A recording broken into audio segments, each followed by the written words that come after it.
Hello, everyone. Welcome to DevStandup episode 24. And today, our guest speaker is Atakan from our previous co-hosts. And today, Atakan is going to give us introduction and his presentation about a quick rundown with side panels in Chrome extensions. I would like to pass the microphone to Atakan, and he could start the session. So, Atakan, here you are. Hello, everyone. It's glad to be back for my topic is about a quick rundown with the side panels in Chrome extensions, which were recently added. So let's start with what the Chrome extensions are.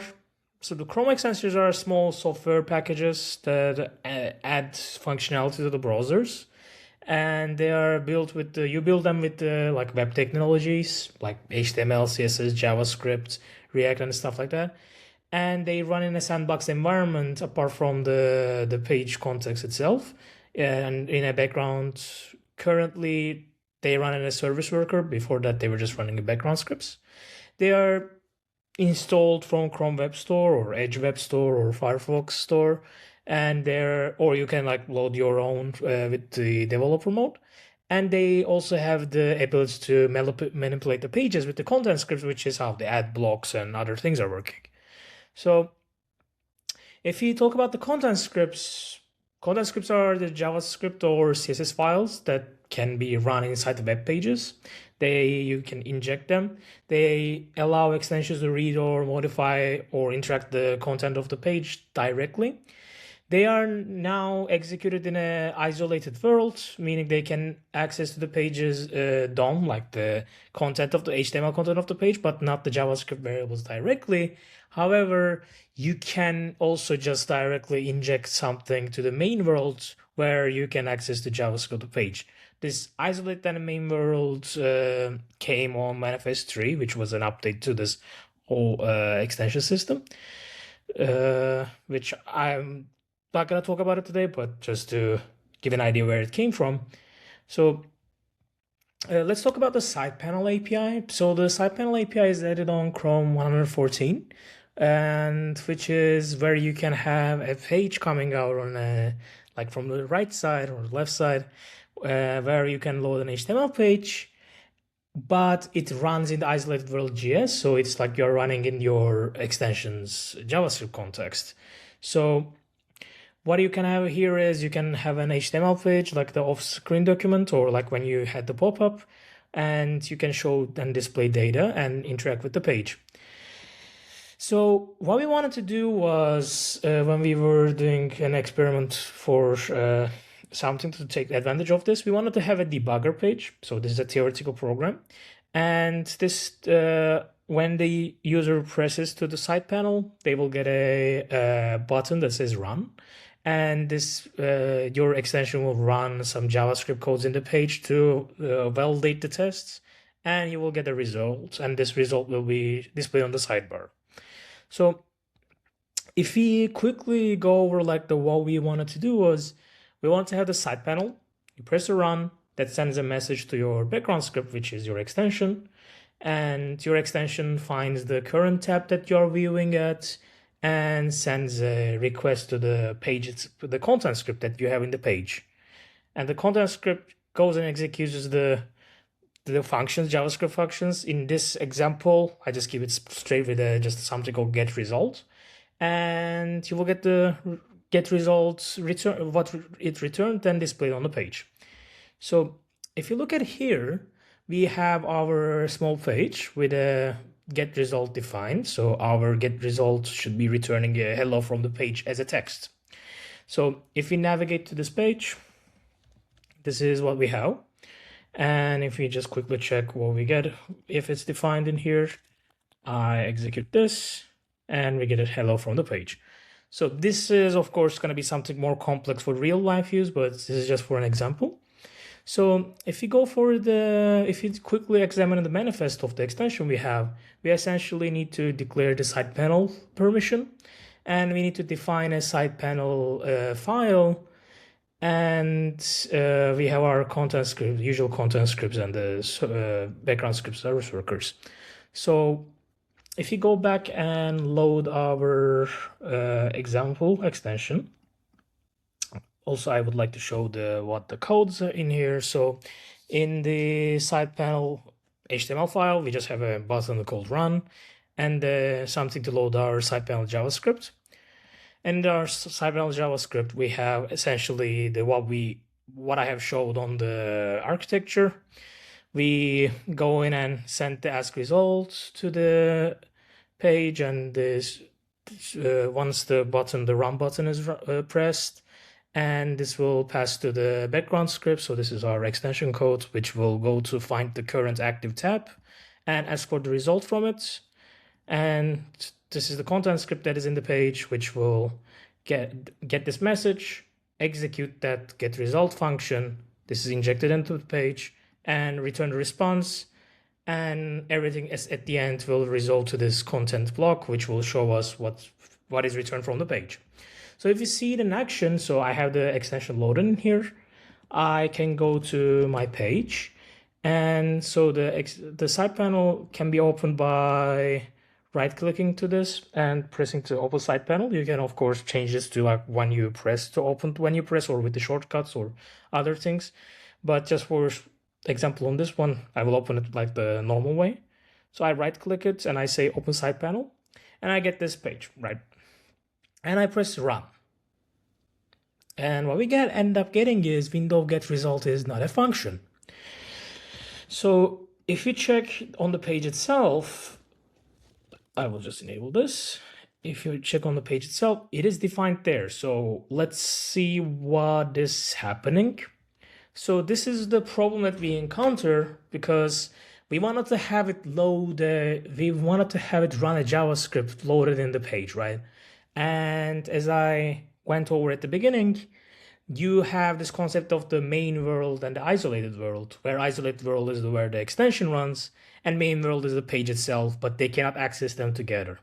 So how you can get it as a workaround, we found out that you can use the extension messaging to pass on the content script, and at the end you can use the traditional window messages to pass the information around. So essentially, if to recap, so we're adding one more JavaScript file, which will essentially interrupt the window page, like how you're normal, like loading an iframe or something, the window messaging, and send it back to the extension with a special key. So if we look at how this will look like, so I have added a new JavaScript file, and I have defined this JavaScript file as the content main and the running on the world main. So this will be directly injected and the run on the pages context. And if you go back to our previous stuff, that compared to the other extension, we have the side panel HTML the same. We have our side panel JavaScript the same. However, in the content script, as you see, we modified we are listening the result from the page itself, but we are sending it to the window post message. So this is the workaround that we use. So content scripts, isolated scripts, like the extension scripts, they cannot access the variables, but they can still send messages to the windows.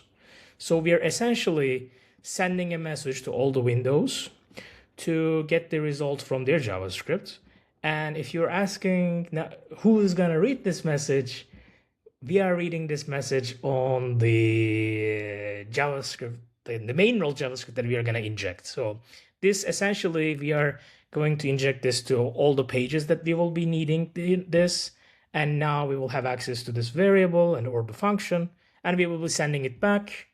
And on here, we're also subscribed to the window event listener, and we're gonna receive it back, and we're gonna send it back to the our side panel to show on the page. So if I go in and remove this extension and load the second version that we just discussed,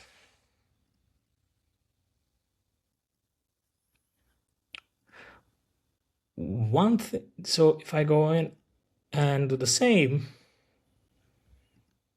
yeah, as you see, I will get error like this, it will just get stuck, because now that we are injecting a main world script, these only get injected every time a page is reloaded. So we didn't reload this page, so it's not going to work. So I wanted to add this. So let's go in and reload this page. And now let's open our side panel. And now when we run the run, we will get the result from hello from the page, which is what we had on the defined on JavaScript of this page. So I will just show it. So essentially with this workaround, you can extend this to, let's say, I injected something that will get some image from the page, and now I access to that and send the result back to my extension as shown in a way that I can debug about it and things like that. So, however, there are some considerations when you use this workaround. So as you see in here, we are sending the post message as to all the tabs. So and the receiver being the star, which means we are not securing the message yet. So of course, if you're gonna implement this your way, you should add some security, like limiting it on which origins can send it. And like I discussed, the page needs a reload for it to work when on extension changes.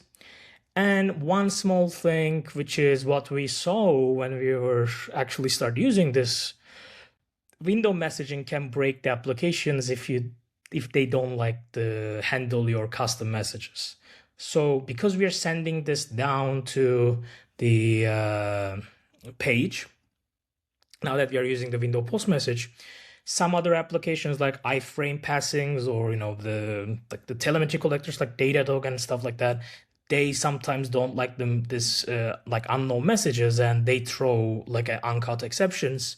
So you need to be considerate about what kind of messages that you're pushing, or based on that, you can change the order of when this should be implemented, when your script should be run on document start or after the document is loaded. You should adjust that based on the pages that you're using.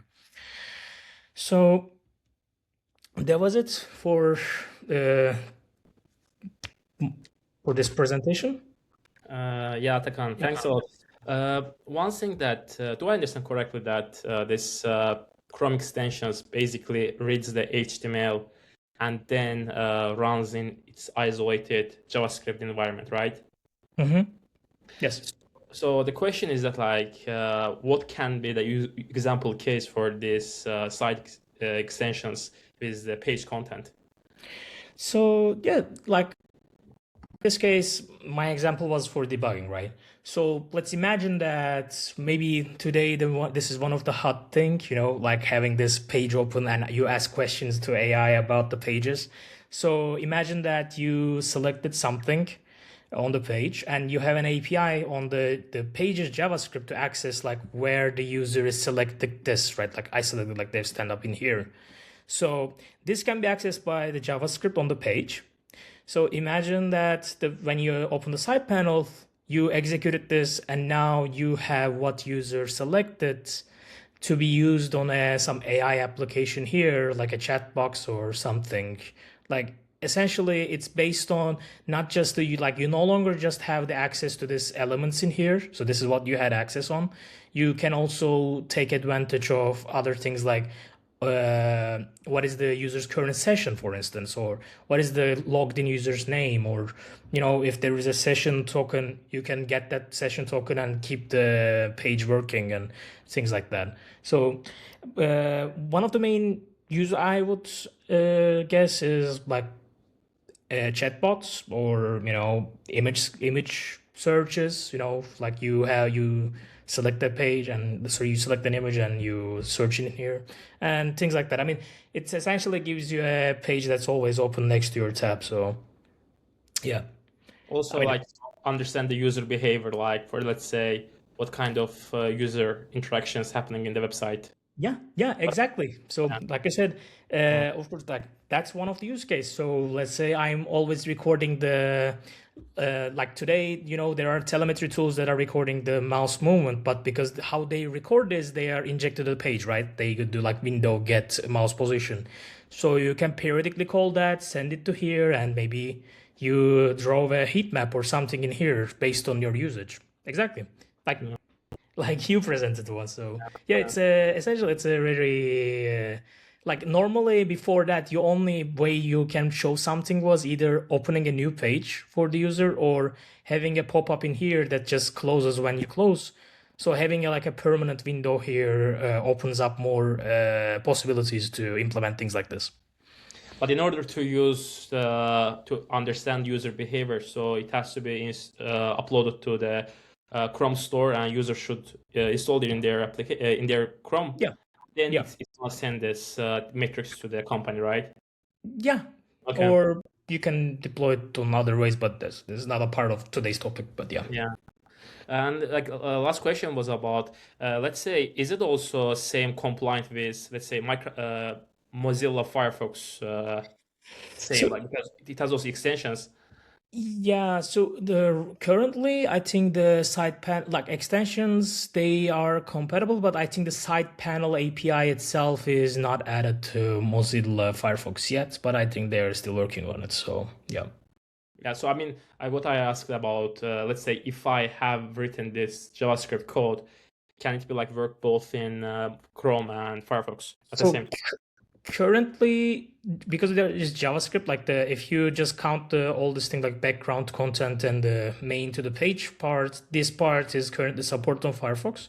It's just the side panel API is a new thing, so it is not supported on Firefox yet. Okay. Yeah. Yeah, thanks a lot for interesting presentation. And Yeah. guys, that was the end of DevStandup episode 24. And if you'd like to be our next guest speaker, please fill in the form under the description below of this video.